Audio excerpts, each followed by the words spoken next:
एक सच बात बताऊं, लोग तुम्हारी बातें नहीं सुनते, लोग तुम्हारी एनर्जी फील करते हैं। और अगर तुम्हारी वाइब ही वीक है ना, तो तुम कितना भी बोल लो, लोगों पर कोई इम्पैक्ट ही नहीं पड़ेगा। लेकिन अगर तुम्हारी वाइब स्ट्रॉन्ग है तो तुम शांत रहकर भी लोगों पर अपना इम्पैक्ट छोड़ सकते हो, अपने बस में कर सकते हो। लेकिन अगर तुम्हारी वाइब स्ट्रॉन्ग हो गई ना, बस तुम शांत रहकर लोगों को देखोगे और लोग तुम्हारी तरफ अट्रैक्ट हो जाएंगे। आज मैं तुम्हें कोई मोटिवेशन नहीं दूंगा, मैं तुम्हें वो सिस्टम दूंगा जिससे तुम्हारी वाइब इतनी पावरफुल हो जाएगी कि लोग बिना रीजन के तुम्हारी तरफ अट्रैक्ट होंगे। और आखिर में मैं तुम्हें एक ऐसा डेंजरस रूल बताऊंगा जिससे तुम्हारा अट्रैक्शन पावर बिल्कुल बढ़ जाएगा। इसलिए लास्ट वाला पॉइंट बिल्कुल मिस मत करना। रूल नंबर 1, अटेंशन को कंट्रोल करो, क्योंकि जहाँ फोकस होता है वहीं पावर होता है। तुम्हारी वाइब वीक इसलिए है क्योंकि तुम्हारा अटेंशन वीक है। तुम हर 2 मिनट में फ़ोन चेक करते हो, हर किसी के ओपिनियन से इम्पैक्ट हो जाते हो, हर किसी चीज़ से डिस्ट्रैक्ट होते हो।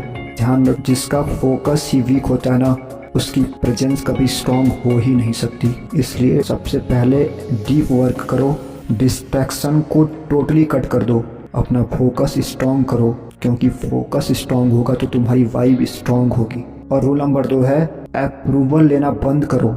तुम अट्रैक्टिव तब बनते हो जब लोग तुम्हें नहीं, तुम खुद को पसंद करते हो। लोग क्या कहेंगे बाहर में जाएं, अपनी चॉइस पर स्टैंड लो। जो इंसान खुद से सेटिस्फाई होता है ना, उसकी वाइब ऑटोमेटिकली हाई हो जाती है। इस रियल लाइफ एग्जांपल से समझो। एक लड़का अर्जुन था जो हर टाइम लोगों को इम्प्रेस करता था, लोगों के सामने फनी बनने की कोशिश करता था, कूल दिखने की कोशिश करता था। पर रिजल्ट क्या हुआ? लोग उसे हल्के में लेते थे और उसका हमेशा मजाक उड़ाते थे। मैं तुम्हें एक रियल लाइफ एग्जांपल देता हूँ। तुमने क्रिकेटर चहल को देखा होगा, आजकल कमेंट्री करते हैं, पर तुमने देखा होगा कि उनका सब कोई मजाक उड़ाता है। जितने भी क्रिकेटर हैं सारे लोग उनका मजाक उड़ाते हैं। क्यों? क्योंकि वो अपनी वैल्यू ही लोगों के सामने गिराते हैं। वो हमेशा फनी बनने की कोशिश करते हैं, कूल बनने की कोशिश करते हैं, इसलिए लोग उनकी वैल्यू कम करते हैं और लोग उन्हें हमेशा हल्के में लेते हैं। हर कोई उन्हें पीट देता है। इसलिए अपनी वैल्यू खुद बनाओ, लोगों के सामने कूल बनने, फनी बनना छोड़ो। और रूल नंबर 3 है इमोशनल कंट्रोल, और इसे मैं इनविजिबल पावर बोलता हूँ। पता सबसे डेंजरस इंसान कौन होता है? जो अपने इमोशंस पर कंट्रोल कर लेता है।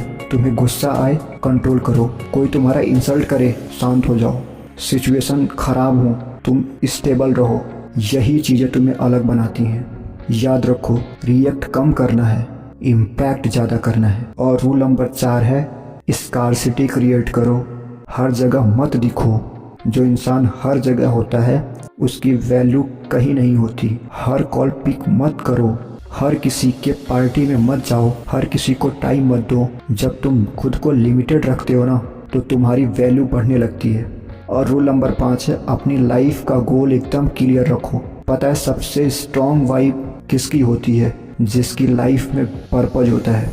जिसके पास गोल ही नहीं होगा वो लोगों के पीछे भागता रहेगा, जिससे उसकी वैल्यू ऑटोमेटिक कम हो जाएगी। जिसके पास खुद का गोल होगा ना, वो अपना टाइम अपने गोल पर देगा, जिससे वो लिमिटेड हो जाएगा और उसकी वैल्यू धीरे धीरे बढ़ने लगेगी। इसलिए अपना एम क्लियर रखो और डेली काम करो और कंसिस्टेंट रहो, क्योंकि पर्पज वाली एनर्जी ना सबसे अट्रैक्टिव होती है। और एक कड़वा सच बताऊं, तुम अट्रैक्टिव इसलिए नहीं हो क्योंकि तुम अपनी एनर्जी वेस्ट कर रहे हो। लेकिन अगर तुमने आज से फोकस कंट्रोल किया, इमोशंस को कंट्रोल किया और अपनी लाइफ पर काम किया ना, तो तुम्हें किसी को इम्प्रेस करने की ज़रूरत नहीं। लोग तुम्हें देखते ही अट्रैक्ट होंगे। लोग फील करेंगे कि इसमें कुछ अलग है, ये बहुत आगे जाने वाला है। याद रखो, ना तो उसके चेहरे में जादू था, ना बातों में शोर, फिर भी वो सबका पसंदीदा था, क्योंकि उसकी वाइब में जोर था।